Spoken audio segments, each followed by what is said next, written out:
Isang 2.8 magnitude na lindol ang tumama malapit sa Sablayan, Occidental Mindoro, Pilipinas ngayon noong ika-25 ng Pebrero, 2026 sa 4:10 lokal na oras, o noong ika-24 ng Pebrero, 2026 sa 2010 Coordinated Universal Time. Ayon sa ulat ng PHIVOLCS sa website nito, ang lindol ay matatagpuan sa napakababaw na lalim na 1.0 na kilometro sa ibaba ng ibabaw.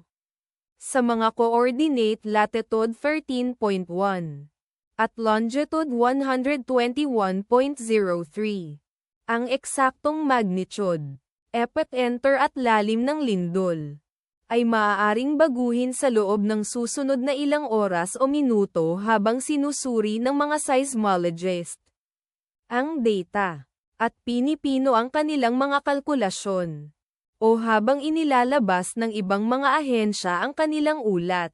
Kabilang sa mga bayan o lungsod na malapit sa sentro ng lindol ang Calapan, Oriental Mindoro, na matatagpuan 38 kilometers mula sa sentro ng lindol.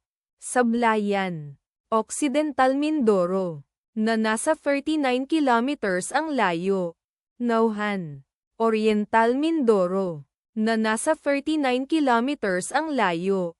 Mamburao, Occidental Mindoro, na matatagpuan 49 kilometers ang layo.